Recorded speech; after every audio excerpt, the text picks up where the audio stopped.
Yes, nkwaniriza akadde kano wasiibye otya oli otya gwena following Fadi TV ogire nkwebaza negamba nti wakola kyamaanyi okubanga ogifollowing bagita Fadi TV gimusubscribing ate munyigene kale wali amawulire agatambula kadde kano ku mitimbagano ensocial media akwatagana ku Dr. Hamza balaga nti yagenze Saudi Arabia. Hamza balaga nti alina eddwaliro mu ggwanga erya Saudi Arabia. Eddwaliro eryo Hamza eddwaliro eryo bagamba nti Hamza yandibanga yafunye eddwaliro lwakuba tebannabakakasa oba eddwaliro liri oba lirina nnyini lyo nti oba lya Muwalabu nga yamuyise yabaaliddukanya. Tukyagezako kubanga tunoonyereza naye nga information eraga nti eddwaliro liri Saudi Arabia era nga Hamza yagenda okubanga atandika okubanga akolera ddwaliro ddene liri bitundu ndowooza beddamaamu ndowooza bwetegeeza information etambula nyakwa neyongera okubanga anoonyeza information eno ndabe eddwaliro lyo kiki story ki eddwaliro lya Hamza tabanga yakubye omusimbi nga yafunye eddwaliro e Saudi Arabia. Tabanga munnange yakoze eki yagudde eddwaliro e Saudi Arabia. Manyisebo Hamza alina omusimbi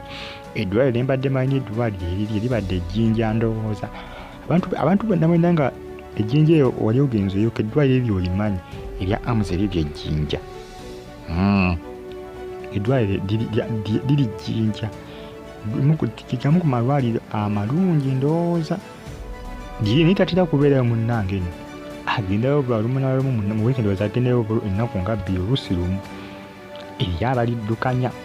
kati liri Saudi Arabia. Ddwaliro ki kubanga balaga asitudde awerekedde Saudi Arabia avudde mu Uganda agenze Saudi Arabia agenze kutandika kukola agenze kulambula ddwaliro alinayo eddwaliro bulijjo likola waliwo omugagga yali mukwasa abeere nga alikwasaganya sitoole ki ye information etambula ku social media. Nja kwanengera okwangamba tusaako amawulire agakwatagana ku nsonga eno gwejja sigala nga ofollowinga Fadi TV ojja kuba ebifuna byonna mu bujjufu nkwebaza gwe ne subscribinga n'onyiga kale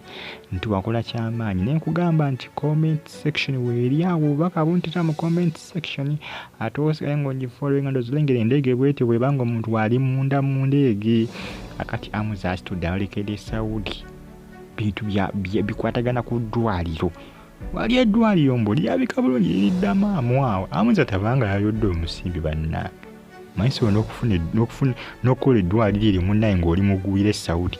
si kyangu nno. Amanga g'abasajja abo abawalabu si bawalabu bokka bafule muntu wenna nga oli mugwira okukola eddwaliro mu ggwanga eritali kalugeza amanga gagaba abasajja ag'ebweru ago kalibe nga si abawalabu boyi si kyangu abaana bakuba kuzimbayo bukola bukozi edduuka n'okugulayo obuguzi ennyumba nakyo si kyangu nno. Olabazina ne mulowooza mbu nno byangu si kyangu naze Hamza bw'abanga yakozeyo eddwaliro nja mwewuunya ekyamazima ensimbi ajja kuba aziwezezza oba lwema yamuteekamu nakyo kyagisoboka naye nga information ye trending akadde kano Congz Dr. Hamza okubanga munnange wafunye eddwaliro mu ggwanga erya Saudi Arabia. Tukyanoonyeza information tulabe eddwaliro lirina nnyini lyo waliwo Hamza bwe yataddewo abeere kisiikirize kye abeere nga munnange yamuddukanyizaako eryo eddwaliro wali mu ggwanga erya Saudi Arabia. Nkwebaza gwe ne yasubscribinga n'onyiga kale nti wakola kyamaanyi okubanga wasubscribinga n'onyiga ne kale negamba nti comment section weeri awo obubaka bontera mu comment section ate osigale nga ogifollowinga bagita Fadi TV nzolengera omuntu wabeera mu nnyonyi lengera obuyumba buno bulengera nga busiisi bannange omuzungu yakola ekidduka kye bayita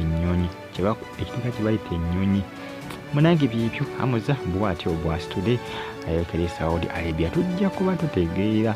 tujja kuba tumanya naye nga munnange tumuyozaayoza nze muyozaayoza okubanga munnange yakoze eki yafunye eddwaliro ery'omulundi ogwokubiri. Jjukira lyetubadde tumanyi liriddawa liri jjinja eryo ddyo tubadde tumanyi abasinga nange ndowooza naye nduuliddeko naye dino gwe diwulira tuli mwaka gwa 2025 mwaka gwa kucapa Hamza yagutandise bwati baba agutandise bwati agutandise bulungi ne Rema n'amakulu tubaagaliza bisinga era nga munange Hamza mwagaliza bisinga abantu bangi baakana nga bagamba dokita Hamza bamufere bikiri musajja sebo dokita sajja dokita ebyadda dokita atali professional bagamba ajanjaba bisolo ya benyi nange byakola kigambo nti banakasira